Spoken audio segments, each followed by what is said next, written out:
एक बार दो भाई चुन्नू और मुन्नू रहते थे। चुन्नू 6 साल और मुन्नू 4 साल का था। दोनों भाई एक दूसरे से बहुत प्यार करते थे। वे एक साथ खाते खेलते, एक साथ नहाते और एक साथ सोते थे। एक दिन चुन्नू और मुन्नू की माँ मोतीचूर के लड्डू तैयार कर रही थी। भोजन की अच्छी सुगंध ने पूरे घर को भर दिया था। स्वादिष्ट भोजन का स्वाद लेने के लिए दोनों भाई उत्साहित और अधीर थे। दोनों रसोई में अपनी माँ के पास भागे। माँ, माँ, क्या आप मोतीचूर के लड्डू बना रही हैं? माँ, मैं एक ले सकता हूँ? अभी नहीं मुन्नू, जाओ और मेरी प्रतीक्षा करो। एक बार तैयार, मैं उन्हें तुम्हारे पास लेकर आऊंगी। दोनों बाहर जाकर बैठ गए और अपनी माँ का बेसब्री से इंतजार करने लगे। कुछ मिनटों बाद उनकी माँ लड्डू से भरी थाली लेकर आई।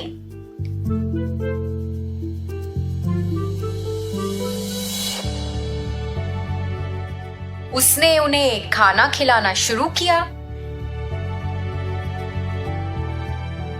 लेकिन जल्द ही वे वापस रसोई में चली गई और फिर दोनों भाई एक दूसरे को खाना खिलाते रहे। अब थाली में केवल एक लड्डू बचा था। वे एक दूसरे की ओर देख रहे थे और फिर बहस करने लगे कि आखिरी लड्डू कौन खाएगा। दोनों भाई थाली की ओर कूद पड़े और उसे खींचने लगे। चुन्नू मुन्नू की माँ ने शोर सुना और भागते हुए उनके पास गईं। जब उन्होंने अपनी माँ को देखा तो दोनों ने थाली पकड़ ली और चुप हो गए। उनकी माँ को गुस्सा आ गया। चुन्नू मुन्नू, ये क्या चल रहा है? तुम क्यों लड़ रहे हो? चुन्नू मुन्नू दोनों शांत थे। उनकी माँ ने उनसे एक बार फिर से पूछा। फिर मुन्नू बोला, मैं छोटा, मेरे पास आखिरी लड्डू होना चाहिए। बिल्कुल नहीं, मेरे पास होना चाहिए। उनकी माँ ने तंग आकर लड्डू को थाली से उठाया। उसने लड्डू को 2 भागों में तोड़ा और एक हिस्सा चुन्नू और दूसरा हिस्सा मुन्नू को दिया। बच्चों, ये वही है जो आपको करना चाहिए था। तुम भाई हो और भाई आपस में चीजें साझा करते हैं और एक दूसरे से प्यार करते हैं। दोनों ने सर हिलाया और एक दूसरे को खिलाते रहे। फिर एक दिन चुन्नू मुन्नू अपने खिलौनों के साथ खुशी से खेल रहे थे। जब चुन्नू अन्य खिलौनों के साथ खेल रहा था, मुन्नू लाल खिलौना गाड़ी से खेलने गया, जो चुन्नू की भी पसंदीदा खिलौना थी। उसके भाई चुन्नू ने उसे देखा और उसके पास दौड़ा। दोनों लड़ने लगे। मुझे मेरी गाड़ी दे दो। तुम्हें मेरी पसंदीदा गाड़ी को छूने की अनुमति किसने दी? ये तुम्हारा नहीं है, ये हम दोनों का है और ये मेरा भी पसंदीदा खिलौना है। चुन्नू ने मुन्नू के हाथों से लाल गाड़ी छीन ली और भागने लगा। फिर मुन्नू उसके पीछे दौड़ा। अचानक उनके पिता कमरे में आ गए। हे भगवान, क्या कोई मुझे बता सकता है कि ये क्या हो रहा है? देखिए पिताजी, मुन्नू मेरी पसंदीदा लाल गाड़ी से खेल रहा है। पिताजी, ये उसकी गाड़ी नहीं है, ये हमारी है और मुझे भी इसके साथ खेलना है। बच्चों, जल्दी यहाँ आओ। आपको ऐसे नहीं लड़ना चाहिए। अब मेरी बात सुनो। आप दोनों भाई हैं और आपको बहस और लड़ाई करने के बजाय आपस में चीजें साझा करना सीखना चाहिए। देखो, मैं तुम्हारे लिए 2 मोटरसाइकिल लाया हूँ। चुन्नू, तुम्हारा पसंदीदा लाल रंग और मुन्नू तुम्हारा पसंदीदा नीला रंग। दोनों ने अपने पिता के हाथों से नए खिलौने लिए और उसके साथ खेलना शुरू कर दिया। दोनों भाई बहुत खुश थे और अब एक दूसरे से नाराज भी नहीं थे। फिर कुछ दिनों बाद बिट्टू, जो चुन्नू मुन्नू का चचेरा भाई था, छुट्टियों में उनके पास आया। तीनों खुशी से हमेशा साथ खेलते थे, लेकिन बिट्टू मुन्नू को ज्यादा पसंद नहीं करता था क्योंकि वह रोता रहता था। इसलिए बिट्टू चुन्नू के साथ खेलना पसंद करता था। फिर एक दिन मुन्नू, चुन्नू और बिट्टू ने फुटबॉल खेलने का फैसला किया। उन्होंने अपने खेल के जूते पहने और खेलने के लिए खुले मैदान में चले गए। बिट्टू ने कहा, मुन्नू, तुम फुटबॉल नहीं खेल सकते। वहां बैठो और हमें खेलते हुए देखो। क्या? पर क्यों? मैं हमेशा चुन्नू के साथ फुटबॉल खेलता हूँ। ऐसा इसलिए है क्योंकि चुन्नू के साथ खेलने वाला कोई भी नहीं है। अब मैं यहाँ हूँ, मैं उसके साथ खेलूंगा। मुन्नू जमीन पर बैठ गया और जोर जोर से रोने लगा। बिट्टू, तुम मेरे भाई को हमारे साथ खेलने देना क्यों नहीं चाहते? क्योंकि वह अभी भी इतना छोटा है ना, वह हमें परेशान करेगा। मेरे भाई और मैंने हमेशा एक साथ फुटबॉल खेला है। तुम यहाँ अपने नियम हम पर नहीं थोप सकते। अगर मुन्नू नहीं खेलेगा तो मैं भी नहीं खेलूंगा। वह अपने भाई के पास गया। मुन्नू अपने भाई की बात सुन चुप हो गया था। चुन्नू ने मुन्नू को उठाया। खड़े हो जाओ मुन्नू, चलो घर चलते हैं, हम दोनों साथ में खेलेंगे। भाई, आपने ऐसा क्यों किया? मुन्नू, क्या तुम भूल गए कि माँ और पिताजी ने हमें क्या सिखाया था? हम भाई हैं, हमें हर परिस्थिति में एक दूसरे की रक्षा करनी चाहिए। मुन्नू बहुत भावुक हो गया था। चुन्नू और मुन्नू एक दूसरे से गले मिले और साथ में घर चले गए। तो बच्चों, इस कहानी से हमें ये सीख मिलती है कि अच्छे भाई हमेशा एक दूसरे से प्यार करते हैं, आपस में बातें साझा करते हैं और एक दूसरे की रक्षा करते हैं। एक लंबे समय पहले तुम्बुरु नदी किनारे तर्कशिला नामक एक राज्य था। वहाँ अलग प्रकार के आलू रहते थे। उनमें से सुंदर और कोमली नामक पति पत्नी के 3 बच्चे थे, जुन्नू, मुन्नी और बन्नी। एक दिन बन्नी उसकी बड़ी बहन मुन्नी के पास जाकर, दीदी, कल रात जोर से बारिश आई थी ना, बहुत सारा पानी भी आया, वो पानी कहाँ चला गया? ऐसे पूछता है। ये सुनकर मुन्नी, अरे बाप रे, इसने शुरू कर दिया इसके उटपटांग सवाल। और क्योंकि वो उसका जवाब नहीं दे पाई, वो किसी के बुलाने का नाटक करके, हाँ माँ, अभी आई, कहकर चली जाती है। तब बन्नी जुन्नू के पास जाकर, भैया, वो कल रात करके वही सवाल पूछता है। तब जुन्नू, अरे इतना आसान सा सवाल, कुछ नहीं बनी, वो सारा पानी धरती के अंदर चले जाता है। ऐसे वो उसके प्रश्न का जवाब देता है। तो फिर धरती के अंदर बहुत सारा पानी है क्या? हाँ, हम जो भी पानी हर रोज उपयोग करते हैं वो सब धरती में ही रहता है। ओह, तो फिर एक दिन क्या धरती बलून की तरह फट जाएगा क्या? ऐसे वो भोला बच्चा कहता है। ऐसा नहीं फटता है, हमारा धरती बहुत मजबूत और ताकतवर है। जितना भी मजबूत क्यों ना हो, एक ना एक दिन तो उसे फटना ही होगा ना। अरे रे, हमारे धरती का आसमान से एक कनेक्शन होता है।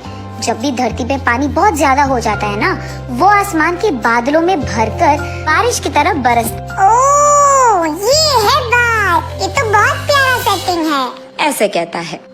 वो जुन्नू की तरह उस प्रश्न से नहीं भागता है, उसके बजाय उसको अच्छे से उसकी भाषा में समझाकर उसके छोटे भाई का बहुत अच्छा ख्याल रखता है। बन्नी का उम्र सबसे भले ही कम क्यों न हो, वो सबसे ज्यादा तेज था। वो अपने भाई जुन्नू और बहन मुन्नी से हमेशा कोई ना कोई सवाल पूछते ही रहता था। इन तीनों का ख्याल रखते रखते माँ बाप सुंदर और कोमली कभी कभी थक जाते थे, लेकिन उन तीनों को साथ में खेलते देख वो बहुत खुश होते थे। ऐसे ही एक दिन वो तीनों उस राज्य में हो रहे एक बाजार के लिए निकलने की तैयारी करते हैं, मगर उस बाजार तक पहुंचने के लिए उनको तुम्बर नदी पार करना होगा। इसलिए सब एक बड़ा सा नाव चढ़ते हैं। उन सब के साथ ही कुमारी भी उस नाव में बैठती है।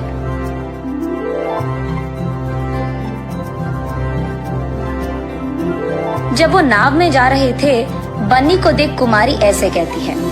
आपका बेटा बहुत प्यारा है जी। क्या आप मुझे ये बच्चा दे दोगे? मैं उसको बड़ा करूंगी। ये सुनकर सुंदर और कोमली चौंक जाते हैं। हाँ, ये कैसा प्रश्न था? हम नहीं दे सकते, ये हमारा बेटा है। ऐसे वो दोनों एक साथ कहते हैं। मुझे माफ कीजिए, मेरे कोई बच्चे नहीं हैं, इसलिए आपके इस प्यारे बेटे को देख मेरे मन में एक आशा उठी थी। मुझे ऐसा नहीं कहना था, माफ कीजिए। ऐसे कहती है कुमारी। इतने में नाव दूसरी तरफ के किनारे पे पहुंचता है। तब सुंदर और कोमली उनके अपने बच्चों को लेकर बाजार जाते हैं। सारे चीजों को खरीदने के बाद अचानक बन्नी दिखाई नहीं देता है और वो चारों बहुत परेशान होते हैं। उनके परिवार में एक एक सदस्य एक एक दिशा में जाकर बन्नी को ढूंढने लगते हैं, लेकिन बन्नी कहीं नहीं दिखाई देता है। ठीक तभी सुंदर और कोमली को उनके साथ नाव में आए याद आती है। तुरंत वो कुमारी को ढूंढने लग जाते हैं। एक जगह कुमारी अपना काम करते हुए दिखाई देती है। वहाँ जाकर सुंदर और कोमली ऐसे कहते हैं। हमारा बेटा कहाँ है? बोलो, कहाँ छुपा दिया तुमने? बोलो। ऐसे कहते हैं। ये देख कुमारी आश्चर्यचकित होती है। हाँ, मैं तुम्हारे बेटे को कहाँ छुपाऊंगी? क्या बात कर रहे हो तुम दोनों? नाटक मत करो। अभी नाव में तुम कह रही थी तुम्हारा बच्चा दे दो, मैं बड़ा करूंगी। हाँ, मैंने कहा था। तो तुमने हमारे बेटे को हमसे चुरा लिया। कह दो, कहाँ है मेरा बेटा? ऐसे जोर जोर से रोते हुए उसे पूछते हैं। अरे रे, तुम्हारा बच्चा मेरे पास नहीं है, मैं ऐसी लड़की नहीं हूँ। ऐसे कहती है कुमारी। ये सब दूर से राजा के भट देख रहे थे, इसलिए उन सबको राज दरबार लेकर जाते हैं। दोनों तरफ सुनकर वहाँ का राजा पुलकेशी, इस औरत को 2 दिन गिरफ्तार करके जेल में डाल दो। इसका घर, गांव, हर जगह ढूंढ लो। अगर तब भी बेटा नहीं मिला तो इस लड़की को छोड़कर उस बच्चे के बाकी निशानों के लिए ढूंढो। इस सब के दौरान 2 सैनिक बन्नी को लेकर वही राज दरबार में आते हैं। राजा, ये बच्चा नदी में डूब रहा था, तब कुछ लोग इसको बचाकर हमारे पास लेकर आए। ऐसे कहते हैं। बन्नी को देख उसके माँ बाप बहुत बहुत खुश होते हैं। सुंदर, कोमली, जुन्नू, मुन्नी सब बन्नी के पास पहुँचते हैं। तब सुंदरी, देखा प्रभु आपने, मैंने कोई गलती नहीं की, मुझ पे झूठा इल्जाम लगाया गया था। तब राजा, उस बच्चे को इधर लेकर आओ। तब सैनिक बन्नी को राजा के पास लेकर जाते हैं। तब राजा बन्नी से ऐसे पूछता है। बेटा बन्नी, माँ बाप को छोड़कर तुम कहाँ गए? तुम नदी तक क्यों गए? हाँ, मैं नाव के नीचे मौजूद उस बड़े में गया, कहता है बन्नी भोलेपन से। हाँ, वो बड़ा सा आदमी नाव के नीचे था। नाव के नीचे बड़ा सा आदमी क्यों होगा बेटा? किसने कहा तुमसे ये?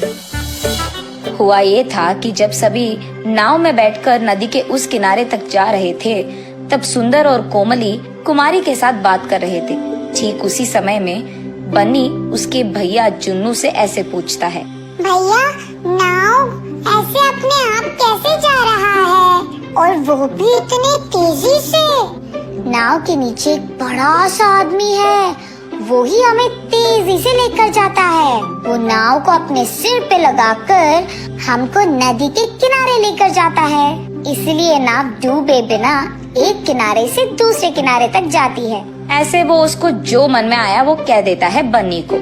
इसी कारण बन्नी उस बड़े से आदमी को देखने नदी के किनारे गया था और उसी कोशिश में वो डूब भी गया था। और ठीक तभी कुछ लोग उसे बचा लिए थे। तब ये बात सबको समझ आती है और उसका भोलापन देख सभी हंस पड़ते हैं। मुन्नी, जुन्नू और बन्नी को समझ नहीं आता है कि सब हंस क्यों रहे हैं, लेकिन कुछ देर बाद वो भी हंस पड़ते हैं। तब तुलकेसी, बहुत समय बाद मुझे बहुत हंसी तुम लोगों की वजह से ही आई है। ये कहकर सबको सोने के सिक्के देकर वहाँ से उन्हें भेज देता है। दूसरी तरफ सुंदर और कोमली को बहुत खुशी होती है कि परेशान करने के बाद कम से कम उनके बच्चों को सोने के सिक्के तो मिले और बच्चे सही सलामत भी थे। सोनापुर नामक गांव के पास एक जंगल होता था। उस जंगल में पृथ्वीराज नाम का एक आदमी जंगल का अफसर था। वह अपने परिवार के साथ जंगल में एक खूबसूरत बंगले में रहता था। हर रोज पृथ्वीराज अपने काम पर चला जाता। पृथ्वीराज की पत्नी पायल एक खेल क्षेत्र चलाती थी। वह उस खेल क्षेत्र में 3 घंटा काम करती थी। एक बेटा था अर्जुन। वह हर दिन स्कूल जाता था और फिर स्कूल के बाद घर वापस आकर वो भी बाकी बच्चों के साथ खेल क्षेत्र में खेलता था। खेल क्षेत्र के पीछे पृथ्वी और पायल ने एक छोटा सा खूबसूरत लकड़ी का घर पेड़ पर बनाया। वह उसे अर्जुन को उसके 9वें जन्मदिन पर उपहार के रूप में देना चाहते थे। उन्होंने उस घर में खूब सारे खिलौने रखे। फिर जैसे ही एक दिन अर्जुन अपने स्कूल से घर आया, उसके माता पिता ने उसकी आंखों पर पट्टी बांध दी और उसे उस पेड़ के पास ले गए।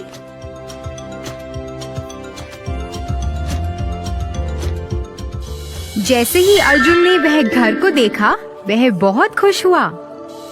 वह अपना आधा दिन उस लकड़ी के घर में ही बिताता था। एक दिन अर्जुन उस घर से अपने घर की ओर भागता हुआ आया। उसने एक चित्र बनाया था। भागते भागते अर्जुन का पैर फिसला और वह जमीन पर गिर गया। उसने जमीन पे सीप के आकार का एक शंख देखा। उसे उत्सुकता हुई कि ये क्या है, तो उसने मिट्टी में अपना हाथ डाला और उस सीप को निकाल लिया। जब उसने उसे खोला तो उसमें 2 चमकीले सुनहरे रंग के अंडे थे। हाँ हाँ, ये तो कितने सुंदर हैं। मैं तो इन्हें अपने लकड़ी के घर में रखूंगा। अर्जुन उन अंडों को लेकर अपने लकड़ी के घर में चला गया।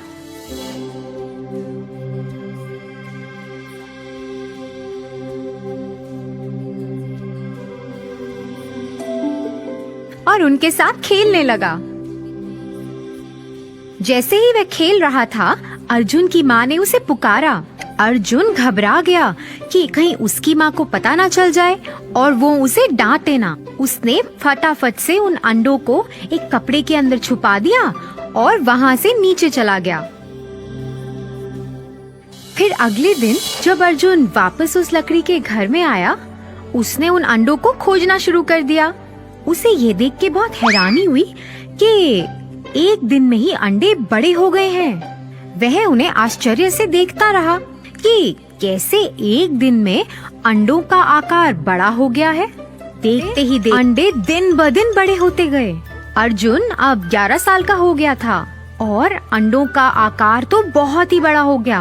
अर्जुन को ऐसा लगा कि अब तो उस लकड़ी के घर में इन्हें छुपाना नामुमकिन है। तो उसने सोचा कि अब वह उन अंडों को कहीं और जाके छुपाएगा। दूसरा स्थान खोजने के लिए वह अपनी साइकिल पर घर के आसपास देखने लगा। उसने एक पुराना सा घर देखा।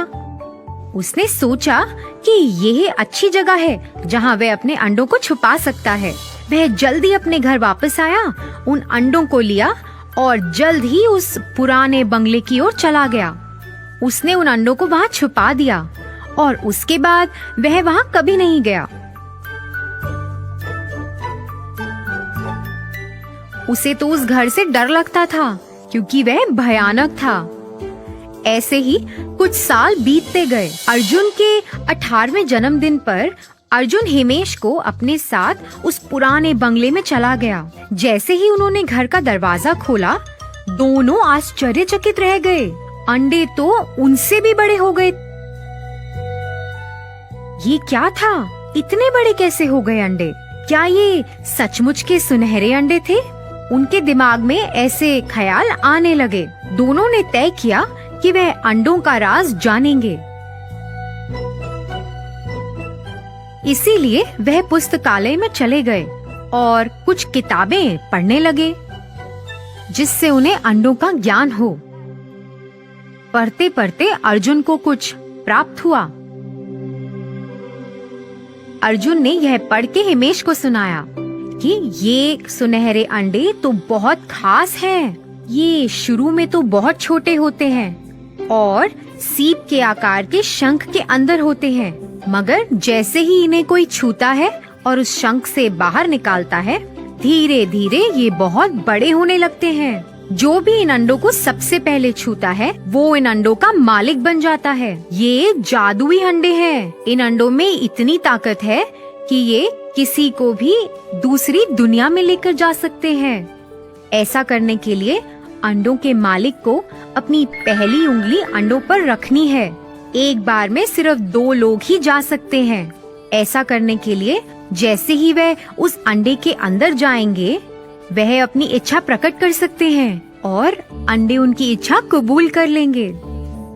अरे वाह, ये तो कितनी अच्छी बात है। अर्जुन और हिमेश वापस उस पुराने घर में गए। अर्जुन ने अपनी पहली उंगली अंडे पर रखी। जैसे ही उसने ऐसा किया, अंडे खुल गए। दोनों एक एक अंडे के अंदर शामिल हो गए। हमें अंतरिक्ष में ले जाओ। जैसे ही उन्होंने ऐसा कहा, दोनों अंतरिक्ष में पहुंच गए और उड़ने लगे। दोनों ने बहुत मजा उठाया और फिर वापस अंडे में आ गए। उस दिन से दोनों अलग अलग जगहों पे जाते थे। एक बार वह ऐसी दुनिया में गए जहाँ बहुत प्रकार के फूल थे। उन्होंने आसमान की यात्रा की, बादलों में से गुजरते हुए, और धरती को वहाँ से देखा। फिर एक दिन वह सोच रहे थे कि अब हमें कहाँ जाना चाहिए। हे अर्जुन, अभी तक हमने कितने प्रकार की जगह देखी है, लेकिन हमें समुद्र की सैर करनी चाहिए। वहाँ तो हम अभी तक गए ही नहीं हैं। हाँ, लेकिन वहाँ हम ज्यादा देर तक रह नहीं सकते। हाँ, तो इसीलिए हमें वहाँ तैरना होगा। फिर हम समुद्र के अंदर की दुनिया को देख सकते हैं। प्यारे अंडे, हमें समुद्र के अंदर ले चलो। जैसे ही उन्होंने अपनी इच्छा प्रकट की, उन्होंने खुद को समुद्र तल पर पाया। वह इधर उधर देखने लगे। समुद्र में भिन्न भिन्न प्रकार की मछलियाँ थीं, फूल पौधे थे और कई अलग अलग तरह के जीव थे।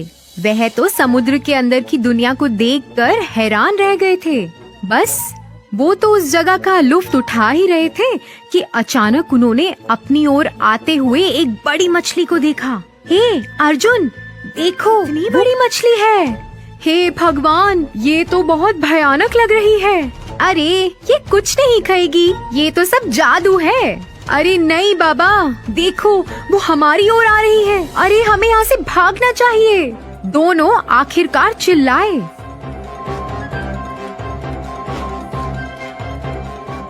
मेरे सुनहरे अंडे, मुझे यहाँ से वापस ले चलो। फिर जैसे ही उन्होंने ऐसा कहा, वह वापस अंडों के अंदर आ गए। उन्हें फिर एहसास हुआ कि जादू का तो इस्तेमाल करना उन्हें आ गया है, लेकिन उस जादू की मदद से उन्हें कहां-कहां जाना है, इसकी उन्हें अभी तक खबर नहीं है। उन्होंने कभी ऐसा सोचा ही नहीं था कि ऐसी भयानक घटना भी उनके साथ घट सकती है। दोनों ने ये तय किया कि अब वह उस जादू का इस्तेमाल नहीं करेंगे। उन्होंने उन सुनहरे अंडों को बड़े से कपड़े से ढक दिया।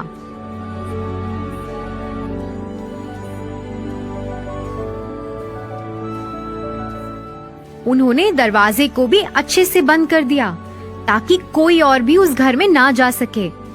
इसके बाद वह दोनों उस घर में मुड़कर कभी वापस नहीं लौटे। तो बच्चों, इस कहानी से हमें ये सीख मिलती है कि हमें अपनी सीमा से बाहर जाकर कुछ भी नहीं करना चाहिए, नहीं तो हमें मुसीबतों का सामना करना पड़ सकता है।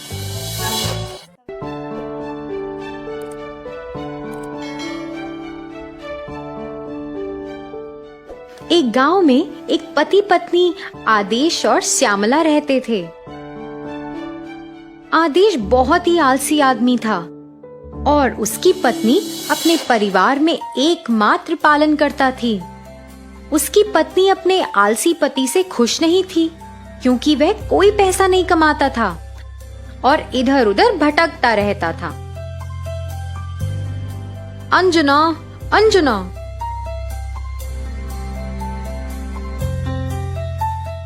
तुम मुझे इतना जोर से क्यों बुला रही हो? क्या तुम मुझे पीने के लिए पानी दे सकती हो? क्या तुम पानी मांगने के लिए मुझे बुला रहे हो? आदेश रोज खाना खाता और सो जाता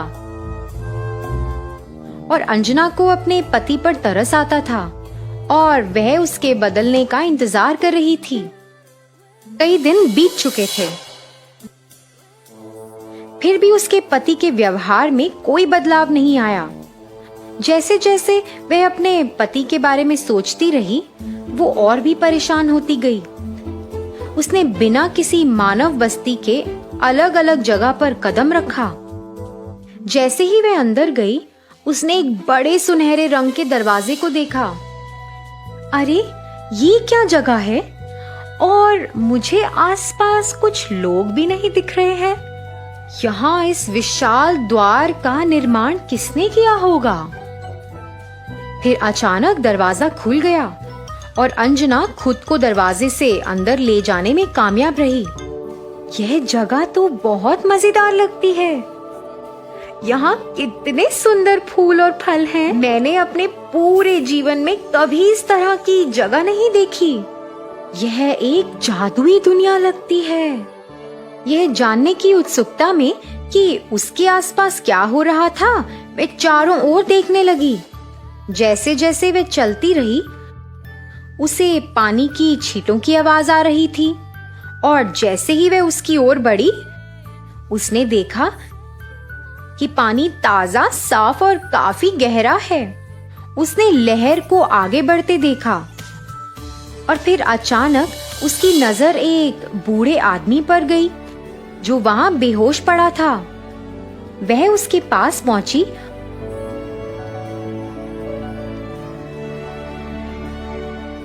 और उस आदमी को पीने के लिए थोड़ा पानी दिया। जैसे जैसे उसने पानी पिया, उसे होश आने लगा। आप यहाँ कैसे आई हैं? यह तो लोगों के लिए अज्ञात जगह है। मैं अपने विचारों में खोई हुई थी और अचानक इस जगह पर आ पहुंची। मुझे तुम्हें यहाँ देखकर खुशी हुई है। तुम क्या सोच रही थी? अंजना ने उसे अपने पति के बारे में बताया। मैं अपने पति के बारे में सोच रही थी और बहुत उलझन में थी, ना जाने क्या कर रही थी। तुम्हारा पति खुद को बदलने के लिए कड़ी मेहनत करेगा। मेरी बातों पर विश्वास करो और खुशी खुशी अपने रास्ते पर चलो। यह दरवाजा अजीब लग रहा है। अगर मुझे फिर से इन ऋषि मुनि से मिलना हो तो मुझे सिर्फ इस दरवाजे से आने की जरूरत है। जी धन्यवाद। अंजना ऋषि मुनि की बातों पर विश्वास कर खुशी से घर लौटी। आदेश एक गहरी नींद में था। फिर उसे महसूस हुआ ज्यादा सोने से उसका सर बहुत भारी होने लगा है। हे भगवान, मेरा दिन बर्बाद हो गया है। मुझे इतना बुरा सर दर्द हो रहा है। जैसा कि आदेश ने अपने दर्द को कम करने की कोशिश की, उसे कुछ अजीब महसूस हुआ। घबराया हुआ वह आईने के पास गया। मेरे सर पे ये क्या है? हे भगवान, ये सींग मेरे सर पे कैसे आए? अब मैं क्या करूंगा? फिर उसे पता चला कि ये सींग उसके भयानक सरदर्द का कारण थे। घर में घुसते ही उसकी पत्नी ने उसे देख लिया। वो विशाल दरवाजा तो सच में जादुई लगता है। वह स्थान बहुत सुंदर और शांत था। मैं अब पहले से ज्यादा खुश महसूस कर रही हूँ। इसके अलावा मुनि ने कहा कि मेरे पति आलसपन छोड़ देंगे और काम करना शुरू कर देंगे, और अब मेरे पति के सर पर सींग होने की वजह से वो सो नहीं पाएंगे। अंजना अपने पति के साथ हुई इस अजीब घटना के बारे में सोचती रही।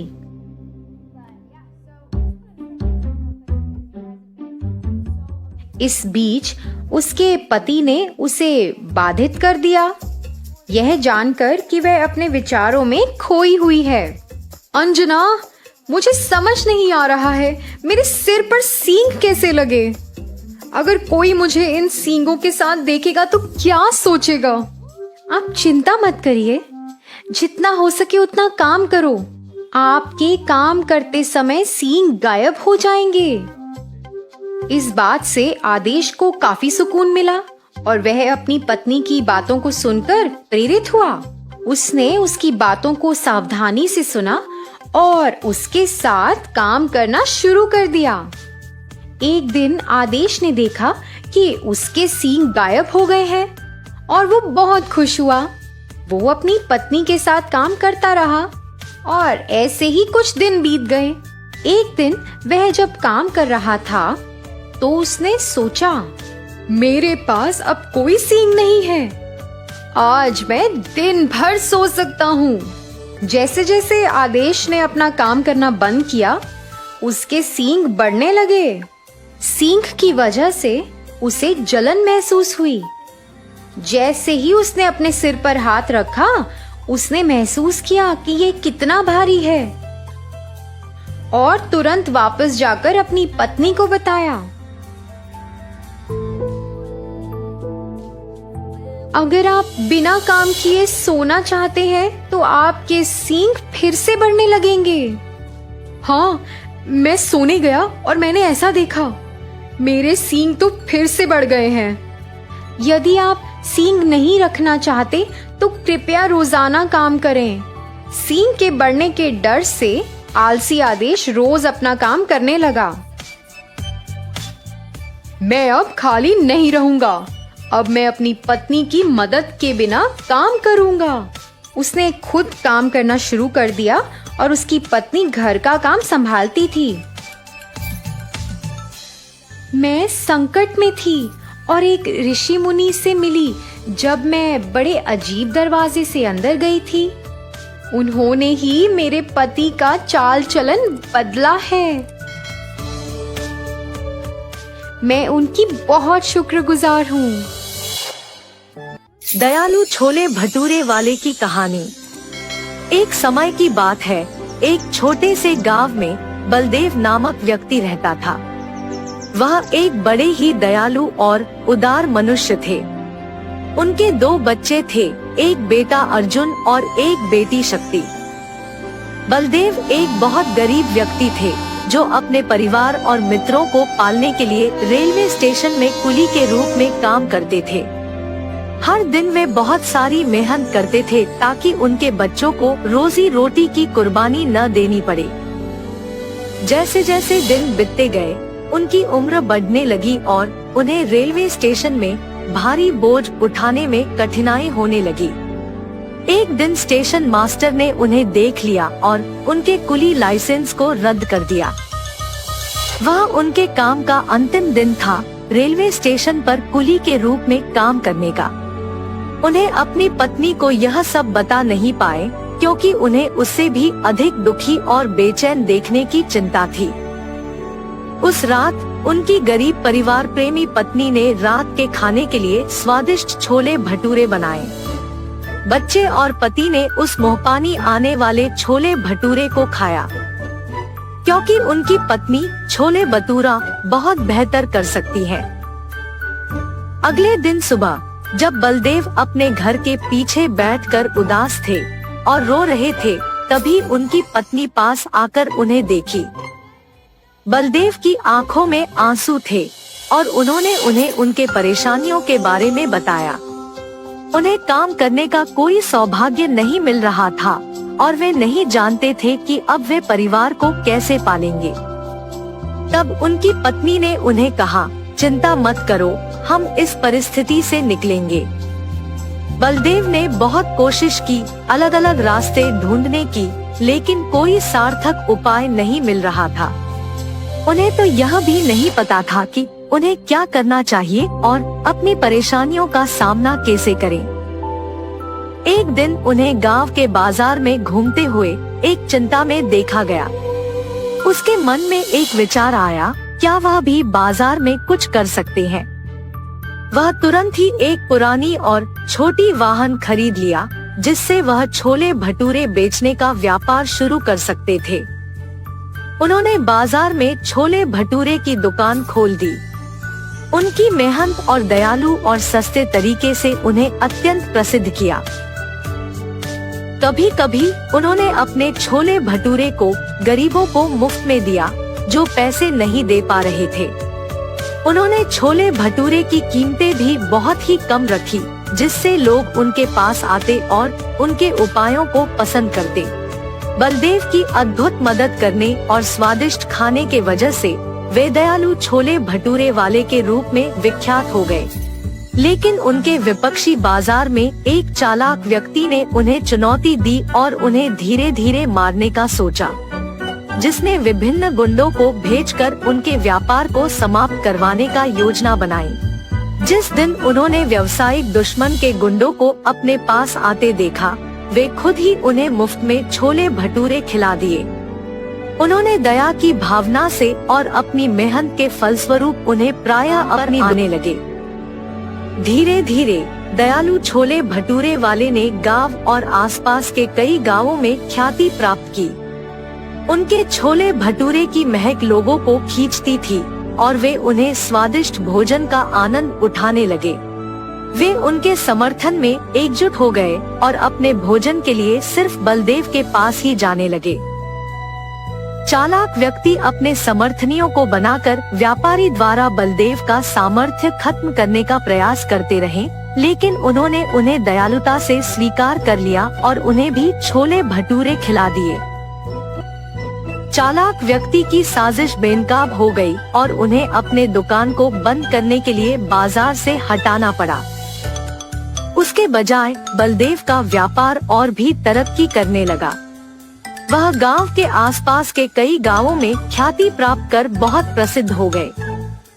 आज भी दयालु छोले भटूरे वाले गांव और उसके आसपास के कई गांवों में अपने स्वादिष्ट छोले भटूरे और दयालुता के लिए प्रसिद्ध है। उनकी मेहनत, दयालुता और सस्ते भोजन के अपार प्रेम से उन्हें व्यापारी बनाने वाले बाजारी चालाकों ने अस्थायी रूप से अपना व्यवसाय खो दिया। उनकी कहानी सभी के मन में एक उदार और दयालु व्यक्ति बनने की चेतना को जगाती है। एक समय में एक गांव में वीरेंद्रा नामक एक बड़े आदमी रहते थे। वो बूढ़ा आदमी उसके बेटे रोहित, बहू सरला और पोता रोशन के साथ एक छोटे से घर में रहता था। रोहित उसी गांव में खुद के एक व्यापार करता था। उसमें चिकन रोल्स और एग रोल्स बनाकर उन्हें बेचता था और उसके द्वारा आए हुए पैसों से उसके परिवार का देखभाल करता था। एक दिन वो हमेशा की तरह चिकन रोल्स बना के बेचने लगता है। चिकन रोल, गर्मा गर्म चिकन रोल, स्वादिष्ट चिकन रोल, आइए बाबू आइए, ऐसे जोर जोर से चिल्लाते हुए आते जाते लोगों को वो पुकारता था। एक दिन उसके पिता उसके दुकान जाते हैं। बेटा रोहित, मुझे बहुत भूख लग रहा है, बहू ने अब तक घर में कुछ बनाया नहीं और मैं रुक नहीं पा रहा हूँ, इसलिए मैं यहाँ आया हूँ। अगर आपको इतना भूख लग रहा है तो घर पे खाना चाहिए था। अगर बहू ने कुछ बनाया नहीं तो रुक लेना था, लेकिन ऐसे दुकान आ जाना क्या है? आप क्या समझ रहे थे पापा? आप वहाँ खड़े होकर मेरा समय वृथा मत कीजिए, चलिए घर चले जाइए। उसके बेटे के ऐसे बात करने के कारण वो निराश होके वहाँ से उसके घर चले जाता है। अपने बेटे और बहू को उनकी तरफ ऐसे बर्ताव करते हुए देख और बिल्कुल भी गौरव से पेश आते हुए ना देख, वो बूढ़े आदमी बहुत बुरा मानते थे। इतना हो जाने के बाद भी वो घर छोड़कर इसीलिए नहीं जाते थे क्योंकि उनको बेटे पे बहुत प्यार था, इसीलिए वो सहते हुए वो गम में ही जी लेते थे। दूसरी तरफ रोहित को उसके बेटे रोशन से बहुत प्यार था। वो अपने बेटे को बहुत लाड करता था और जो भी उसको पसंद था वो हमेशा उसको देता था और उसका सारा खाली समय वो सिर्फ अपने बेटे से खेलते हुए बिताता था। एक दिन रोशन को बुखार आता है और जब रोहित को ये बात पता चलता है तो वो अपना दुकान, व्यापार सब छोड़कर घर जाके सिर्फ उसके बेटे के ख्याल रखने में लगे रहता है। वो दुकान ना जाकर सिर्फ घर पे रह के उसके बेटे का देखभाल करते हुए, उसी के बारे में सोचते हुए दुख में ही बैठे रहता है। उसे ऐसे दुखी देख उसके पिता रोहित के पास जाकर ऐसे कहते हैं, बेटा रोहित, फिक्र मत करो, रोशन को बुखार आया है, वो ठीक हो जाएगा बेटा। पापा, आपको क्या पता, बुखार है, कम हो जाएगा, यही कहना है आपको, जैसे आपको सब कुछ पता है। ऐसे वो गुस्से में उसके पिता से बात करता है। हाँ, मैं तो अपने बेटे को ऐसे दुखी नहीं देख पा रहा था, इसीलिए उसके पास जाकर मैंने ऐसे कहा, लेकिन मेरे बेटे ने मुझे कभी समझा ही नहीं, इसीलिए वो गुस्से में बात करता है हमेशा मुझसे। एक समय में मैंने भी अपने बेटे का ऐसे ही ख्याल रखा था, लेकिन अब तो मेरा बेटा मुझसे बात भी नहीं करना चाहता है। ऐसे सोचते हुए वो बहुत दुखी होता है और उसके बेटे पे प्यार को अपने ही अंदर रख के वो वहाँ से चले जाता है। अगले दिन भी रोहित के बेटे का बुखार कम नहीं होता है और इसी कारण रोहित उसके बेटे को लेकर उसके घर के बाहर बैठ के उसको देख के दुखी होते रहता है। ऐसे जब बाप बेटे दोनों वहाँ पे बैठे थे, उनसे कुछ ही दूर में दीवार पे एक कौवा बैठा था। उसे देख वीरेंद्र ऐसे पूछता है, बेटा रोहित, वो दीवार पे क्या बैठा है? मुझे ठीक से दिखाई नहीं दे रहा है, तुम बताओगे? पापा, वो कौवा है। बेटा, शायद वो कौवा नहीं है, ठीक से देखो। आपको तो दिखाई नहीं देता है, जब मैं कह रहा हूँ कि वो कौवा है तो आप मान क्यों नहीं लेते हो? एक और बार मत पूछेगा, वो कौवा ही है। ऐसे उसके गुस्से में जवाब देने के बावजूद उसके पिता फिर से पूछते हैं कि वो क्या है। पापा, आपको कितने बार बताऊं मैं, वो कौवा है, कौवा है, कौवा है। आपने अगर एक और बार पूछा तो अच्छा नहीं रहेगा। ऐसे वो और गुस्से में जवाब देकर उठकर वहाँ से चले जाता है। उसके बेटे को वहाँ से उठ के चले जाते हुए देख वो और भी दुखी होते हैं। ऐसे कुछ दिन बीत जाते। एक दिन रोहित अपने बेटे को उठाकर खेलते हुए उसके घर के सामने रहता है और ठीक तभी उसके घर के दीवार पे एक कौवा आता है। पापा पापा, वो दीवार पे क्या है? बेटा, उसको कौवा बुलाते हैं।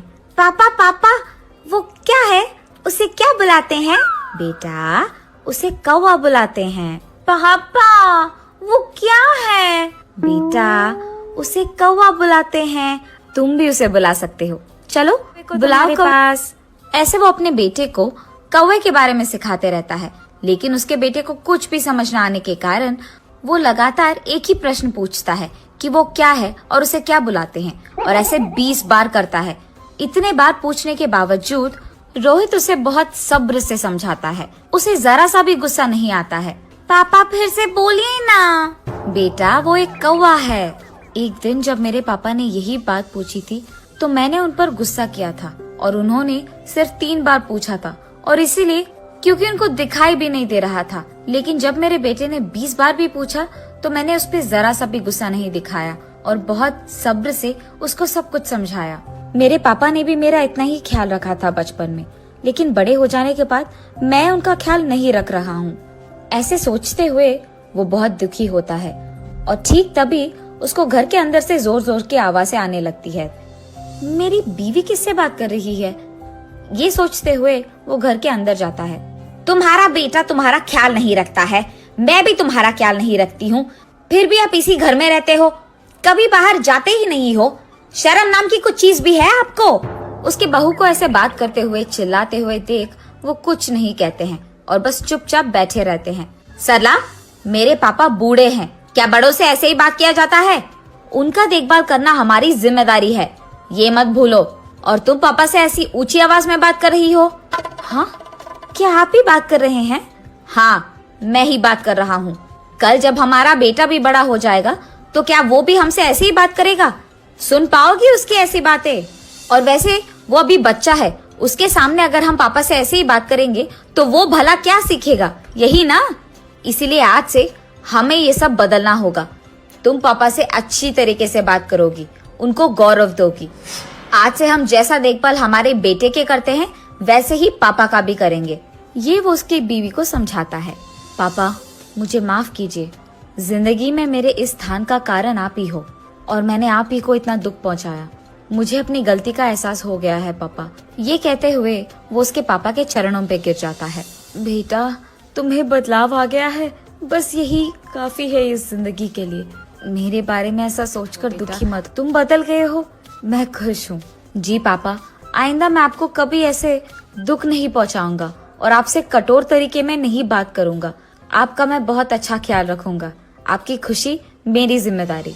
ऐसे ही तब से रोहित उसकी गलती का एहसास करके उसके पिता को उसके बेटे की तरह ही देखता है और रोहित के पिता भी इसी खुशी में जीते रहते हैं।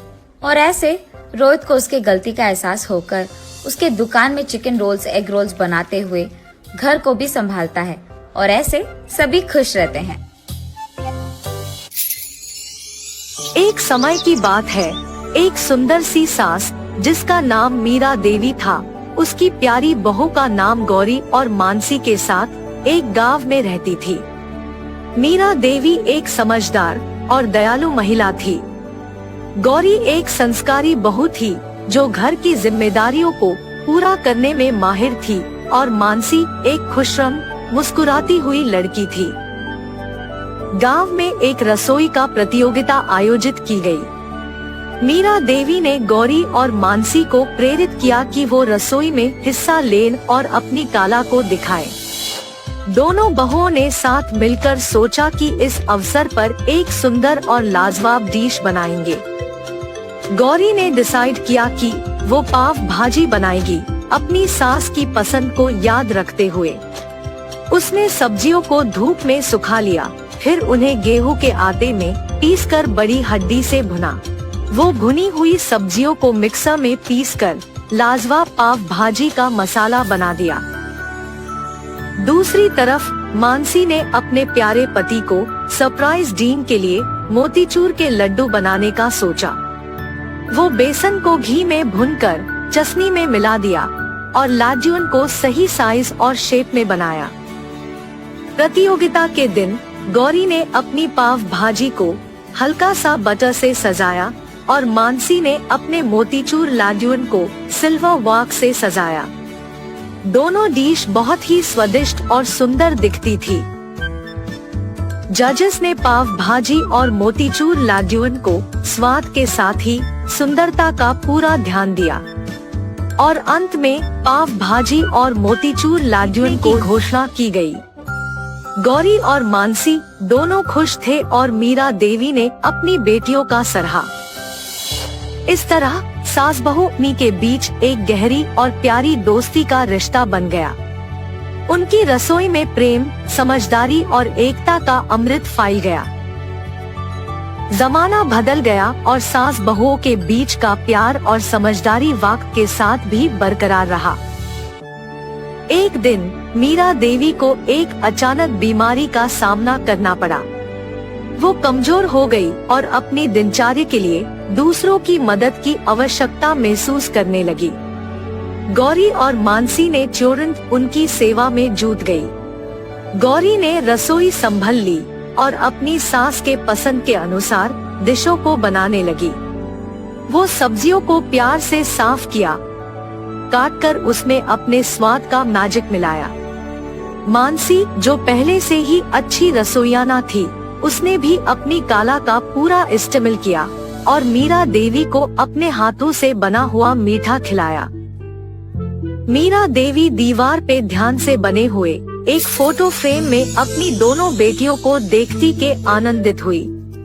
उनकी आंखों में आंसू आ गए, क्योंकि वो इतनी खुश थी कि उनकी बेटियों ने समय के मुश्किल वक्त में उन्हें संभाला और प्यार दिया।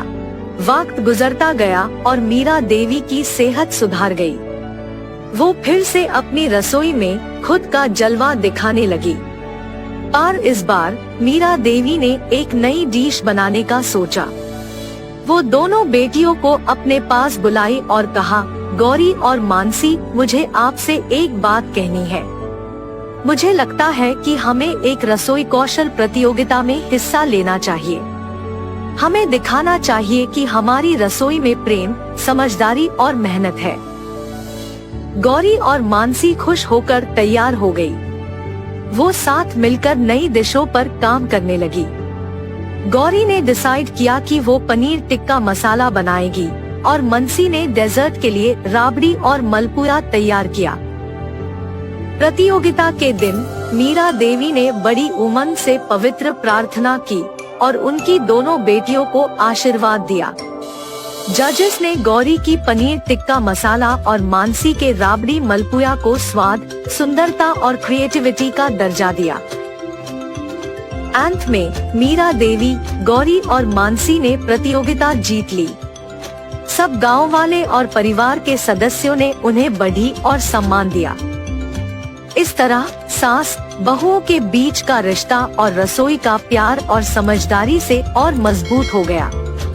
उनकी रसोई में प्यार, सम्मान और स्वाद का मिठास था।